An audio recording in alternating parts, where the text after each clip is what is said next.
Frankenstein, or the Modern Prometheus, 1818 edition, by Mary Wollstonecraft Shelley. Volume 1, Letter 1. To Mrs. Saville, England, St. Petersburg, December 11th, 1790-something. You will rejoice to hear that no disaster has accompanied the commencement of an enterprise which you have regarded with such evil forebodings. I arrived here yesterday, and my first task is to assure my dear sister of my welfare and increasing confidence in the success of my undertaking. I am already far north of London, and as I walk in the streets of Petersburg, I feel a cold northern breeze play upon my cheeks, which braces my nerves and fills me with delight. Do you understand this feeling? This breeze, which has traveled from the regions towards which I am advancing, gives me a foretaste of those icy climes. Inspirited by this wind of promise, my daydreams become more fervent and vivid. I try in vain to be persuaded that the pole is the seat of frost and desolation. It ever presents itself to my imagination as the region of beauty and delight. There, Margaret, the sun is forever visible, its broad disk just skirting the horizon and diffusing a perpetual splendor. There, for with your leave, my sister, I will put some trust in preceding navigators. There snow and frost are banished, and sailing over a calm sea, we may be wafted to a land surpassing in wonders and in beauty every region hitherto discovered on the habitable globe. Its productions and features may be without example, as the phenomena of the heavenly bodies undoubtedly are in those undiscovered solitudes. What may not be expected in a country of eternal light? I may there discover the wondrous power which attracts the needle, and may regulate 1,000 celestial observations that require only this voyage to render their seeming eccentricities consistent forever. I shall satiate my ardent curiosity with the sight of a part of the world never before visited, and may tread a land never before imprinted by the foot of man. These are my enticements, and they are sufficient to conquer all fear of danger or death, and to induce me to commence this laborious voyage with the joy a child feels when he embarks in a little boat, with his holiday mates, on an expedition of discovery up his native river.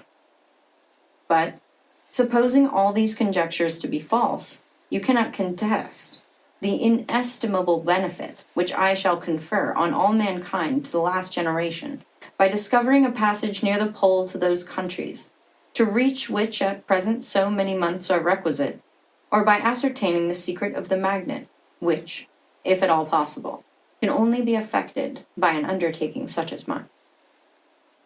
These reflections have dispelled the agitation with which I began my letter, and I feel my heart glow with enthusiasm, which elevates me to heaven, for nothing contributes so much to tranquilize the mind as a steady purpose, a point on which the soul may fix its intellectual eye.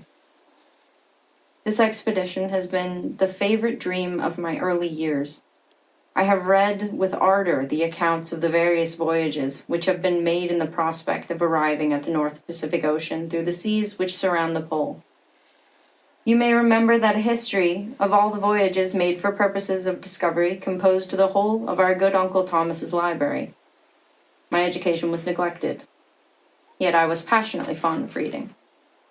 These volumes were my study day and night, and my familiarity with them increased. The regret which I had felt as a child on learning that my father's dying injunction had forbidden my uncle to allow me to embark in a seafaring life. These visions faded when I perused, for the first time, those poets whose infusions entranced my soul and lifted it to heaven. I also became a poet, and for 1 year lived in a paradise of my own creation. I imagined that I also might obtain a niche in the temple where the names of Homer and Shakespeare are consecrated.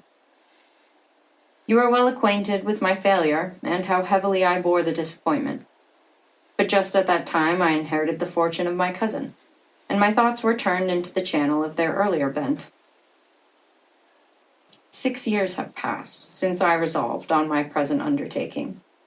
I can even now remember the hour from which I dedicated myself to this great enterprise. I commenced by inuring my body to hardship. I accompanied the whale fishers on several expeditions to the North Sea. I voluntarily endured cold, famine, thirst, and want of sleep. I often worked harder than the common sailors during the day, and devoted my nights to the study of mathematics, the theory of medicine, and those branches of physical science from which a naval adventurer might derive the greatest practical advantage. Twice I actually hired myself as an undermate in a Greenland whaler, and acquitted myself to admiration. I must own I felt a little proud when my captain offered me the second dignity in the vessel, and entreated me to remain with the greatest earnestness, so valuable did he consider my services. And now, dear Margaret, do I not deserve to accomplish some great purpose? My life might have been passed in ease and luxury, but I preferred glory to every enticement that wealth placed in my path. Oh, that some encouraging voice would answer in affirmative! My courage and my resolution is firm, but my hopes fluctuate, and my spirits are often depressed. I am about to proceed on a long and difficult voyage, the emergencies of which will demand all my fortitude.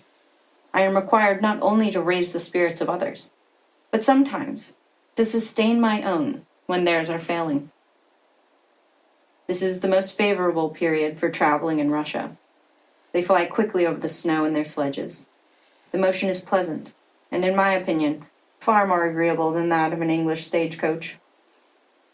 The cold is not excessive if you are wrapped in furs, a dress which I have already adopted, for there is a great difference between walking the deck and remaining seated motionless for hours, when no exercise prevents the blood from actually freezing in your veins. I have no ambition to lose my life on the post road between St. Petersburg and Archangel. I shall depart from the latter town in a fortnight or 3 weeks, and my intention is to hire a ship there, which can easily be done by paying the insurance for the owner, and to engage as many sailors as I think necessary among those who are accustomed to the whale fishing. I do not intend to sail until the month of June. And when shall I return? Ah, dear sister, how can I answer this question? If I succeed, many, many months, perhaps years, will pass before you and I may meet. If I fail, you will see me again soon, or never. Farewell, my dear, excellent Margaret. Heaven shower down blessings on you and save me, that I may again and again testify my gratitude for all your love and kindness. Your affectionate brother, R. Walton.